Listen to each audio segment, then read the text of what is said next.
Bom dia, boa tarde, boa noite, gurizada. Tô aqui hoje para conversar com vocês um pouquinho sobre equações. Lembram que no início do ano a gente deu uma revisada nesse assunto e trabalhou, né, vocês viram, ano passado, a equação do primeiro grau. E no início do ano a gente revisou, em especial, as equações do primeiro grau, lembrando como é que a gente fazia para descobrir o valor da incógnita, né? No exemplo que vocês têm na folhinha, se vocês olharem lá, tá dito assim que, pensei em um número, multipliquei esse número por 3 e adicionei 5. E ao resultado, né, como resultado eu tive 11. Então, pensei em um número que eu multipliquei por 3, adicionei 5 e o resultado deu 11. Nós vamos primeiro relembrar um pouquinho como é que é a equação do primeiro grau, para a gente poder pensar em uma equação do primeiro grau, só que com duas incógnitas ao invés de uma só, certo? Então vamos lá. Esse exemplo que eu acabei de falar para vocês, pensei em um número. Um número eu tô falando quem? Estou me referindo ao x, né? Ou vou usar a letra que eu quiser aí, mas a minha incógnita. Então eu pensei num número, que é o meu x, e multipliquei por 3, tá? Tanto faz eu escrever x vezes 3 ou 3 vezes x, pessoal. Só que é usual na álgebra a gente escrever assim. Então pensei em um número, multipliquei por 3, adicionei 5 e obtive. Obtive eu tô falando de resultado. Obtive 11, certo? Então essa é a minha equação. Eu quero saber qual é esse valor x. Então, lembram que no início do ano lá a gente viu algumas maneiras de fazer isso. A primeira era testando valores, pensando em números inteiros, né? Testando valores até encontrar 11 nessa operação aqui. E a outra era usando a operação inversa. Então, era desfazendo as operações que estavam sendo feitas com x, certo? Que é o que eu vou fazer aqui agora. Eu vou manter a multiplicação, lembrando que a ordem das operações é a inversa àquela que a gente aprendeu na questão das prioridades. Então, aqui se eu estou somando 5... né? Eu vou começar desfazendo as operações mais simples e eu vou desfazer o somar 5, que é no caso o contrário de somar 5, que é diminuir 5. Lembra? Então vou tirar 5 do outro lado da igualdade, tá? Mantive a multiplicação por 3 e diminuo. Isso aqui vai dar 6, né? E agora eu vou desfazer a operação de multiplicar, que é o contrário dela, né? Como é que eu desfaço uma multiplicação? Qual o número, quando eu penso, qual o número que multiplicado por 3 dá 6? Eu estou pensando, na verdade, nesse 6 dividido por 3, que dá 2. Então, pronto. Eu tenho o quê? Eu tenho que 2 vezes 3, 6, e 6 mais 5 dá aquele 11 que está lá. Quando eu devolvo 2 para o lugar do x, eu soluciono a igualdade e verifico que ela é verdadeira, que ela dá 11 igual a 11. Então, quer dizer que a minha resposta aqui está certa. Ok?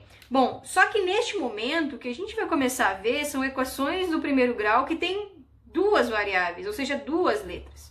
O primeiro exemplo que eu trago para vocês ali na folhinha é o exemplo que fala o seguinte: tem uma situação na sala de aula e eu quero que vocês se dividam em grupos de 5 pessoas. E aí pergunto, quais são as possibilidades de se formar esse grupo de 5 pessoas dividindo entre meninos e meninas? Então, meninos mais meninas igual a 5, certo?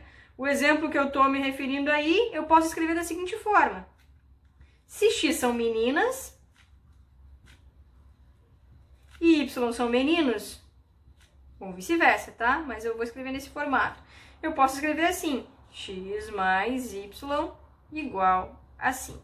E aí eu quero quais são os possíveis valores que quando eu somo dá 5, certo, gente?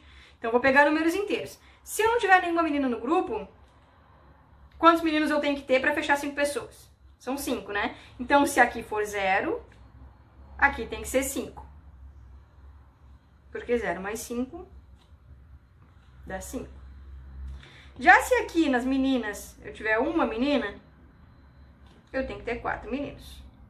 E assim por diante, tá, gente? Eu vou continuar isso. De que jeito? Bom, fazendo todas as combinações possíveis entre meninas e meninos. Eu posso até fazer uma tabela para representar isso, que é o que tá lá na folhinha de vocês, se vocês forem observar, tá? Tem meninas e meninos compondo 0, 5, 1, 4, 2, 3, 2, 3, depois 3, 2, 4, 1, 5, 0. Estas, porque são pessoas, então são números inteiros, né? Essas são as possíveis soluções para essa equação aqui, que é uma equação que tem duas incógnitas, x e y. Certo, moçada?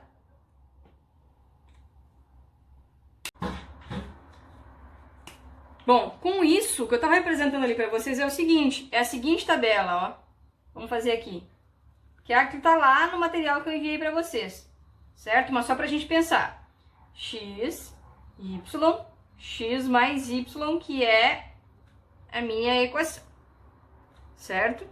Eu tenho aqui, ó, 0 meninas, 5 meninos, 1 menina, 4 meninos. Por quê? Eu quero que essa soma seja sempre 5, tá? Sempre 5.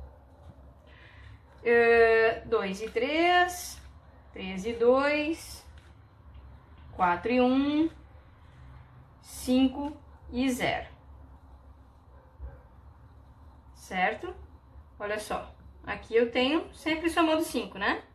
Eu vou ter os mesmos resultados aqui. O que representa? De acordo com o que a gente viu lá na atividade da semana passada, o que isso aqui representa? Eu tenho aqui pares ordenados do meu plano cartesiano, tá? Que pares são esses? Pares XY ali, ó, que eu posso escrever no seguinte formato, ó. O 0, o 5, o 1, 4, o 2, 3, o 3, 2, o 4, 1 e o 5, 0. Lembremos que neste caso a gente tem uma solução só para números inteiros, tá? Então eu tenho pontos no plano cartesiano que, na situação particular de somar pessoas, eu não tenho uma reta, tá? Eu não tenho como ligar esses pontos todos, eu tenho só essas soluções alinhadas, mas não são uma reta. Vamos pensar no que seria? Eu só vou desenhar a parte positiva do plano cartesiano aqui embaixo, porque é só ela que me interessa, né? Não me interessa, não tem pessoas negativas aqui. Então, vamos colocar lá assim, ó. Lembrando que tem que ser ponto equidistante para fazer o plano cartesiano, né? Desculpa aí que eu não tô usando régua, então não tá bem, que nem eu faço no quadro com vocês, não tá bem retinho. Mas vamos lá. Vamos tentar localizar aqueles pontos ali, certo? X é 0, então, bom, no X não andei nenhuma casa, né? Não andei para nenhum lado, eu tô em cima do eixo X aqui, ó, no 0. Mas o Y é 5, então eu vou parar lá no 5. 1, 2, 3, 4, 5. Este é aquele ponto lá. Quando X for 1, Y é 4. Então aqui no X1, ó, lembrando que aqui é X, aqui é Y, quando eu coloquei para vocês, né? Eu vou ter isso aqui, ó. Vou marcar mais ou menos aqui. Este é o ponto. Quando X for 2, quando tiver 2 meninas, eu tenho que ter 3 meninos. Então, vem aqui, ó. Esse ponto vem parar aqui assim.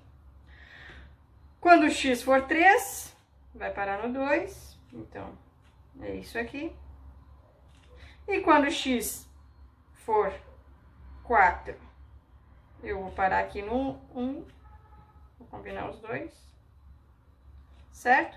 E o último ponto possível aqui nessa minha combinação é esse, em que X é 5, tá? Ó, vejam, esses pontos estão alinhados numa reta no plano cartesiano. Eu só não vou ligá-los todos eles, como eu disse para vocês, eu não tenho pedaço de pessoas aqui no meio. Então, eu não tenho essa reta completa, tá?